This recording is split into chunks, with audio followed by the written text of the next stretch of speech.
So what do you do if you feel that you don't fit in the society you live in?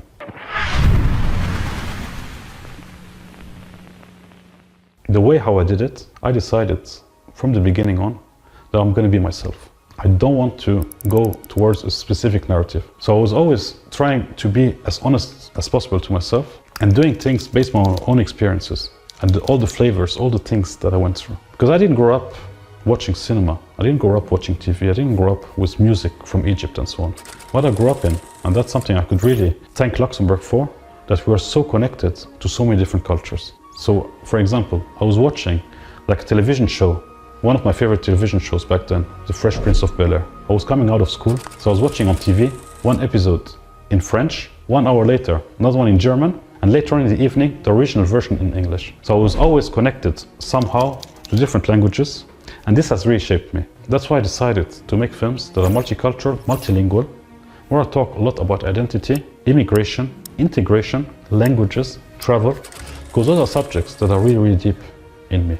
Because as someone from the Middle East who has grown up in Europe, especially after 9/11, we had to go through so much shit you can't even imagine. I'm so used to all those random checks at airports. I'm so used to people, okay, calling me names. I'm so used, okay, like to be even, like in my own country, people still have stereotypes towards me. So I don't know where to fit in. If I go to Egypt, I'm too European. If I'm in Europe, I'm too Arab. Where am I? That's why, as a filmmaker, that's my only way how I can express myself. So when I did my first films, I was doing them in the UK. I could relate so much to so many of those kids that I was doing work, like especially workshops with, especially the ones in prison. Because they had so many stories to tell and no one wanted to listen to them. I know they did mistakes, okay, but they can also have a second chance. And through storytelling, we always managed to bring people together, to understand each other and maybe change ourselves and also the way how we see the world. I don't want you to feel that you should be in a bubble somehow. It's very important to be able to express yourself because that's the only way how you can change things. One of my first films that I did, it was completely improvised. Like as a filmmaker, because in the early 2000s, equipment started to become available and so on, I just wanted always to have a camera. My camera was always on me, so I was always filming stories, wherever I was. That was something where I could do a quick buck. So over a weekend, I can shoot, I can edit it and deliver it on Monday. Like for example, in the UK there was this television channel called Channel U. This channel, they were showing mostly hip-hop videos. And when you turned on the TV, you would see so many music videos that I did for so many rappers across the UK.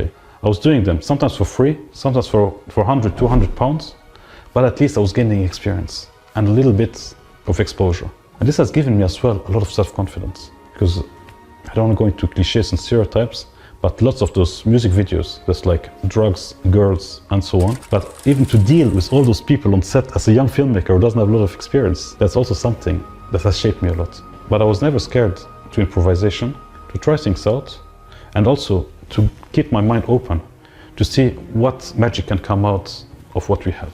And this has led me to direct in total, I think over 200 music videos. So on Channel U, I don't want to brag, but I think I had like 60 to 70% at one time of music videos showing there were all directed by me. When I see those videos back then, of course quality-wise it wasn't excellent, but this has helped me to climb up the ladder to direct music videos for more established artists where I had real budgets, real equipment, real crew. All of this I did it while I was still studying because I believed that a diploma in your pocket is something which is important because that's some sort of safety, even though, to be honest with you, I've never used my degree in anything. Okay, I just had it there. It helped me a little bit to set up my company in Luxembourg because back then you needed a university degree in order to set up a company. But for me it was more experience on the field. And what I'd suggest you, today equipment is so accessible, just go out there and tell your stories.